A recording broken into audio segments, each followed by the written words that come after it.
आप देख रहे हैं तेज खबर 24 और वक्त है खबरों का। देश की सबसे पुरानी पार्टी कांग्रेस आज 138वां स्थापना दिवस मनाया गया।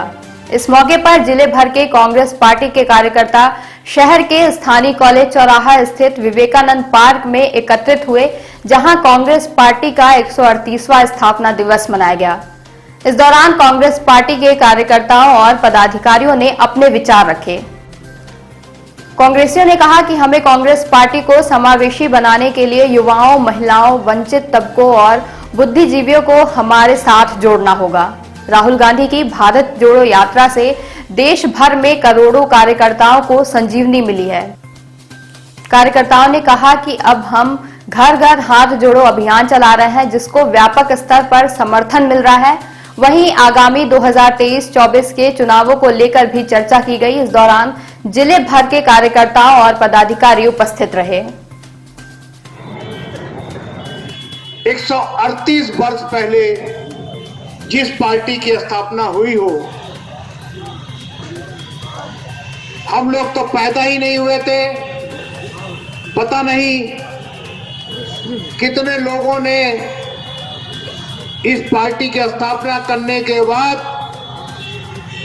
भारत को आजाद कराने में अपनी शहादत दी। इसका पूरा लेखा जोखा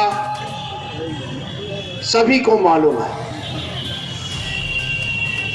चंद दिन पहले कुछ पार्टियां आई और ये बताने लगी कि कांग्रेस ने कुछ नहीं किया। जो पार्टी 138 वर्ष पुरानी हो, उसको 30 वर्ष 40 वर्ष पहले जो पार्टी आई वो ये बताएं कि कांग्रेस ने कुछ नहीं किया। इससे शर्म की बात और कुछ नहीं है। कांग्रेस ही एक ऐसी पार्टी है जिसने गरीबों, मजदूरों, किसानों के हक की लड़ाई लड़ी, उनके लिए आंदोलन किए, प्रदर्शन किए।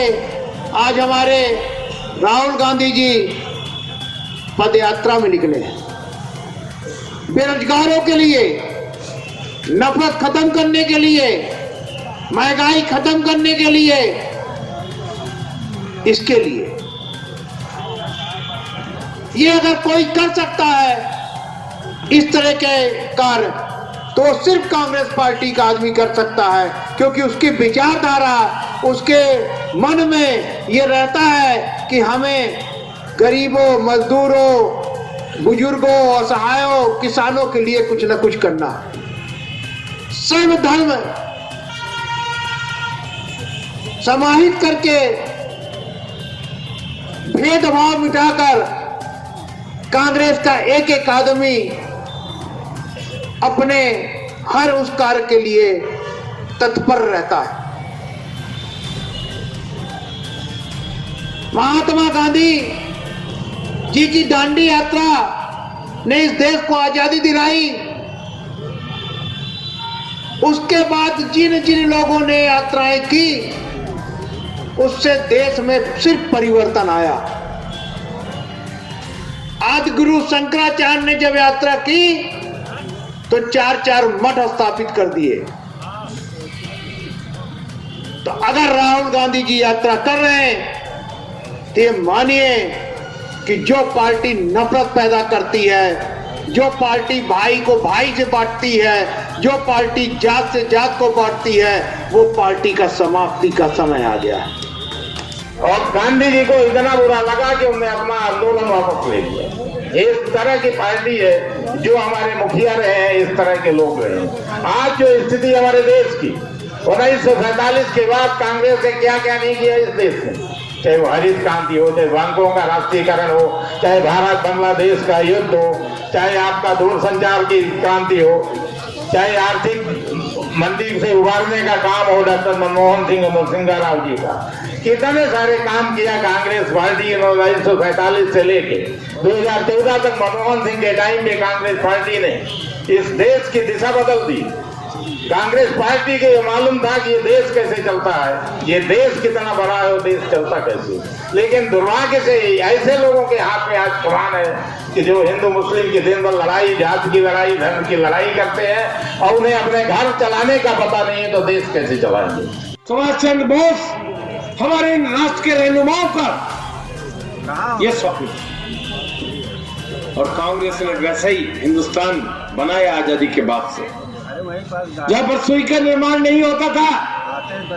आज आप देखिए 8000 किलोमीटर तक मार करने वाली अग्नि 6 मिसाइल हिंदुस्तान के वैज्ञानिक बना रहे हैं, भारत भूमि पर उसका परीक्षण कर रहे हैं। दुनिया के 6 शक्तिशाली राष्ट्रों में यदि भारत का नाम रोशन है, यह भारत के वैज्ञानिकों ने, नौजवानों ने, भारत के किसानों ने, भारत की माताएं एवं बहनों ने हिंदुस्तान को आत्मनिर्भर बनाया। यह हमारी अपनी प्रतिभा है। आजादी के बाद सबको अपनी प्रतिभा के अनुसार, अपनी क्षमता के अनुसार काम करने का यदि कोई ने मौका दिया तो वो सिर्फ भारतीय राष्ट्रीय कांग्रेस है, जिसकी रहनुमाई एक से एक बढ़कर नेताओं ने की है और अपने प्राणों की आहुति भी दी है। महात्मा गांधी की बात करें, इंदिरा जी की बात करें, राजीव गांधी जी की बात करें, ये सब दोहराने की बातें नहीं है, पर ये सब हमें फख्र करने की बात है कि हम ऐसी जमात के, ऐसी संस्थान के सदस्य हैं इतने, जिसने अपने प्राणों की आहुति देकर 138 साल जब इसका जन्म हुआ था, उसी समय भारत की आजादी का स्वप्न संकल्प पारित हो गया। कांग्रेस पार्टी जो जिससे हम गौरवान्वित हैं, जिसने भारतवर्ष को आजाद कराने की लड़ाई लड़ी, उसके 138वें स्थापना दिवस पर हम इस ऐतिहासिक प्रांगण में स्वामी विवेकानंद जी के पार्क में, जिन्होंने हिंदुस्तान का झंडा अमेरिका में गाड़ा था, जिन्होंने सर्वधर्म समभाव की बात कही थी, हिंदुस्तान की धर्म और संस्कृति की बात अमेरिका में कही थी, और वहां मिस्टर और मिसेस कह के संबोधित करते थे। उन्होंने कहा था डियर सिस्टर्स एंड ब्रदर्स। पहले भारतीय व्यक्ति थे, वो धर्म का प्रतिनिधित्व करके भारत की आवाज, हिंदुस्तान की संस्कृति को अमेरिका में जाकर जिन्होंने सिखाया था कि भारतवर्ष क्या है, सर्वधर्म समभाव है। सर्वधर्म समभाव क्या है? हम भाई और बहनों कहते हैं, मिस्टर मिसेस नहीं कहते हैं। जब उन्होंने भाई और बहनों करके शिकागो में भाषण दिया था, उस समय लगातार वो बोलते रहे थे, कोई की उनकी सभा से उठने की हिम्मत नहीं हुई थी। ऐसे प्रणेताओं की, ऐसी पुण्य आत्माओं की भूमि भारतवर्ष रहा है, और जिन्होंने सर्वधर्म समभाव का आदर्श दुनिया को दिया है, वो हमारे भारत भूमि पर जन्म लिए हैं। और कांग्रेस की स्थापना भी इन्हीं आदर्शों को लेकर हुई। आजादी की लड़ाई भी हमने इसी संदेश के साथ, इसी आदर्श के साथ लड़ी। जब तक हम बटे हुए थे जात बिरादरी में, धर्मों में, राजा रजवाड़ों में, डिवाइड एंड रूल करके अंग्रेज हम पे शासन करते थे। उनका फार्मूला यही था। परंतु अब जब गांधी जी ने पूरे भारतवर्ष की यात्रा करी, पद यात्रा करी, क्विट इंडिया मूवमेंट, अंग्रेजों भारत छोड़ो, तो उनके यही शस्त्र थे, एकता का सूत्र, अहिंसा, सत्य और लोकतंत्र। कि देश में जनता की आवाज ही सर्वोपरि है। जनता के द्वारा चुना हुआ आदमी ही जनप्रतिनिधि बनेगा, चुनी हुई सरकार। सर ठीक है, कांग्रेस स्थापना दिवस मना रही है, तो क्या संकल्प लिया है? देखिए, 138वां स्थापना दिवस आज हमने रीवा जिला कांग्रेस, शहर कांग्रेस और नवनिर्वाचित मेयर और कांग्रेस परिवार के सभी सहयोगी संगठन के सहयोग से मनाया है यहाँ। और सेवा दल का इसमें विशेष भूमिका रही। और जिस गरिमामय तरीके से ये पूरा आयोजन हुआ, राष्ट्रगान हुआ, वंदे मातरम हुआ, ध्वज गीत हुआ, मेरे ख्याल में यहाँ इस तरह का ऐसा स्थापना दिवस कभी हुआ नहीं होगा, ऐसा लोगों ने मेरे को कहा है। बहुत अच्छी बात है और हम सब ने ये संकल्प लिया है आज कि राहुल गांधी जी ने जो भारत जोड़ो यात्रा के माध्यम से राष्ट्र को एक करने का, सर्वधर्म समभाव का और देश की संस्कृति को मजबूत करने का जो उन्होंने संकल्प लिया है, रीवा जिला कदम से कदम, कंधे से कंधा मिलाकर उनके साथ है। हमने संकल्प लिया है कि हम इस बार के चुनाव में विधानसभा 2023 में जो होगा 8 विधानसभाओं में कांग्रेस के प्रत्याशियों को जिताएंगे, यह हमारे कांग्रेस का संकल्प है।